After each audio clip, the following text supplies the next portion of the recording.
Hello friends, कैसे हैं आप सभी। उम्मीद है आप सभी की तैयारियां बहुत अच्छे से चल रही होगी। झारखंड करंट अफेयर के इस सीरीज़ में डेली करंट अफेयर्स जो है वो अब आपको मिलने वाला है इस चैनल पे। तो आप इस चैनल पे लगातार बने रहें। हर दिन आपको झारखंड से रिलेटेड जितने भी करंट अफेयर्स होंगे वो आपको मिलेंगे। तो चलिए वीडियो को शुरू करते हैं। अगर करंट अफेयर्स वीडियो पसंद आए तो कमेंट करिएगा, चैनल को लाइक कीजिएगा और मन करे तो सब्सक्राइब कीजिएगा। चलिए, 15 सवाल है और 15 क्वेश्चन में आप अभी हर दिन जो है 15 क्वेश्चन आपको मिलेंगे। तो चलिए शुरू करते हैं। पहला क्वेश्चन है कि झारखंड में अनुपूरक बजट 2024-25 कब पेश किया गया। तो हम लोग जानते हैं कि झारखंड में अभी शीतकालीन सत्र जो है वो चल रहा है और इसी में सरकार के द्वारा अनुपूरक बजट 2024-25 पेश किया गया है। और ये कब पेश किया गया है तो 11 दिसंबर 2024 को पेश किया गया है। कब किया गया है? 11 दिसंबर 2024। समझने का प्रयास करते हैं कि अनुपूरक बजट क्या होता है। देखिए, जैसे कि हम जानते हैं कि हर वर्ष जो है वो सरकार के द्वारा बजट पेश किया जाता है।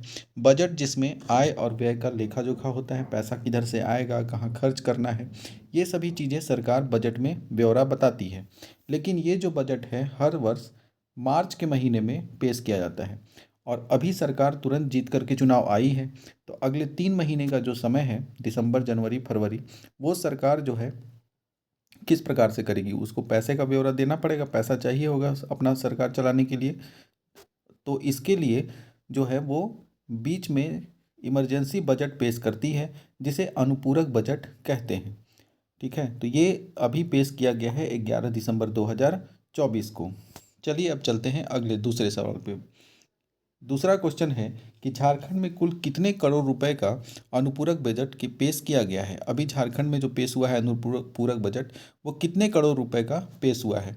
तो वो हुआ है 1,16,097, 11,697.45 करोड़। कितने करोड़ है?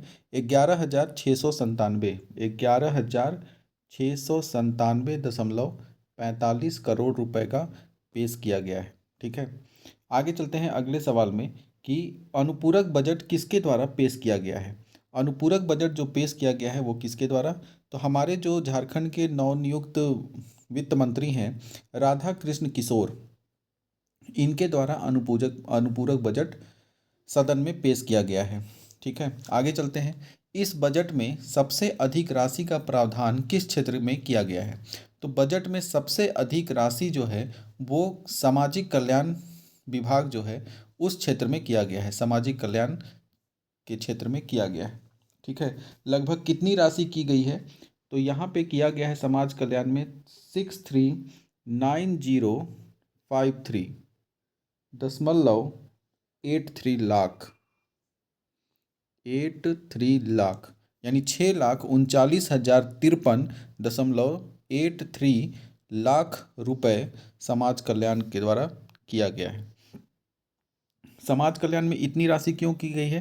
क्योंकि इसी के अंतर्गत आगे क्वेश्चन भी है कि इसी के अंतर्गत मैया सम्मान योजना भी है, जिसमें 1,000 रुपये से राशि जो है बढ़ा करके 2,500 रुपये कर दिया गया है, जिसके तहत ये बजट बजट पे अतिरिक्त भार पड़ा है।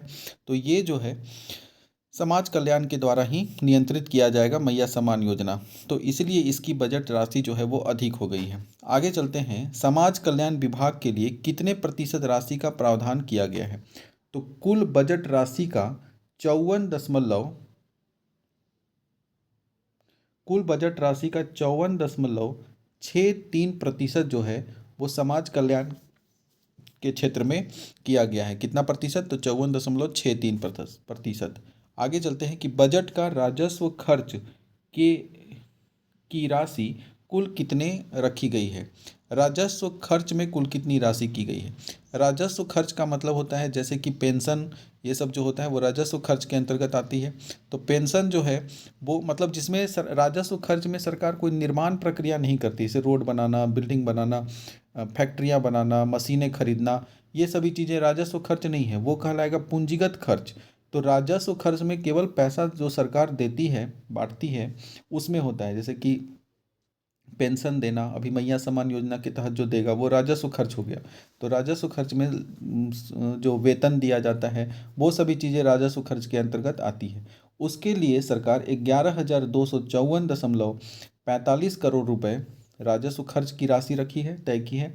और बजट में पूंजीगत खर्च मतलब निर्माण कार्य में कुल कितना खर्च करेगा, तो 4,443.44 करोड़ रुपए वो खर्च करेगी, किसमें, पूंजीगत खर्च में रखी है।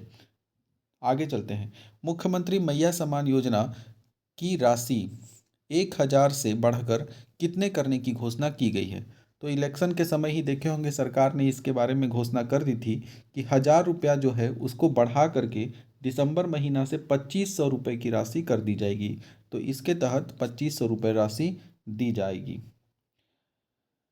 मुख्यमंत्री मैया सम्मान योजना किस विभाग के अंतर्गत संचालित किया जाएगा। तो यह मैया सम्मान योजना जो है वो समाज कल्याण विभाग के द्वारा इसका संचालन किया जाएगा। किस विभाग के अंतर्गत किया जाएगा, समाज कल्याण विभाग। अभी झारखंड में हमारे जो मुख्यमंत्री बने हैं हेमंत सोरेन, उनके जो मंत्री दल जो हैं उनमें नए नए मंत्री बनाए गए हैं। उसके बारे में हम लोग एक बार समझ लेते हैं। झारखंड के स्वास्थ्य मंत्री कौन है, तो अभी झारखंड के स्वास्थ्य मंत्री जामताड़ा विधायक कौन है, इरफान अंसारी को बनाया गया है। डॉक्टर भी हैं ये, डॉक्टर इरफान अंसारी, इनको स्वास्थ्य मंत्री बनाया गया है। आगे चलते हैं। झारखंड के नगर विकास मंत्री कौन है। नगर विकास मंत्री जो है वो कौन बनाए गए हैं, सुदीव्य कुमार सोनू को नगर विकास मंत्री बनाया गया है। नेक्स्ट चलते हैं अगले सवाल पे कि झारखंड के उत्पाद व मद्य निषेध मंत्री कौन है।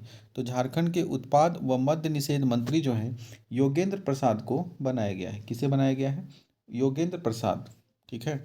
आगे चलते हैं अगले सवाल पर कि 34वां व्यास सम्मान 2024 किसे दिया गया है।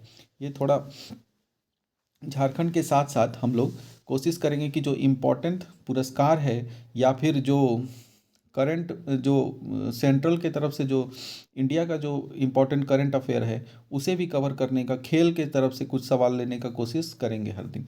तो इसमें है कि 34वां व्यास सम्मान दिया गया है, वो किसे दिया गया है 2024। तो 34वां व्यास सम्मान जो है वो सूर्यबाला को दिया गया है। किसे दिया गया है, सूर्यबाला।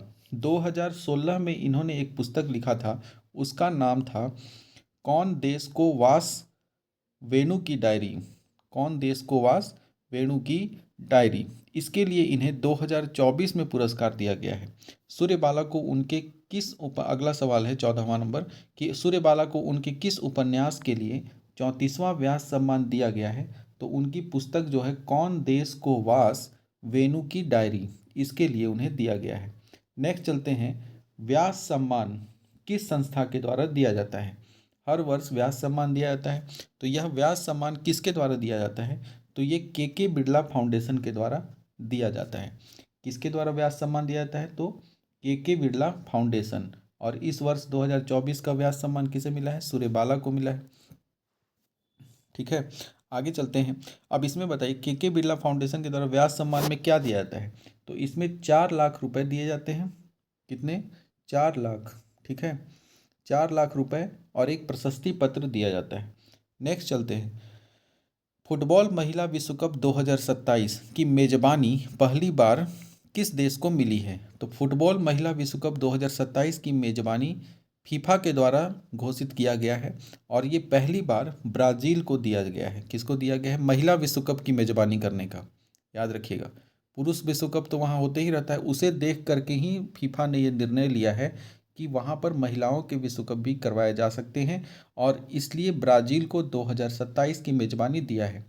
किसी दक्षिण अमेरिकी क्षेत्र में, दक्षिण अमेरिका कॉन्टिनेंट में यह पहली बार मेजबानी होगा।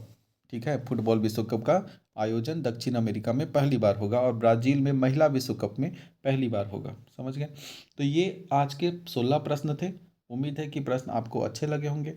अगर लगे होंगे तो कमेंट करके बताइएगा कैसा है।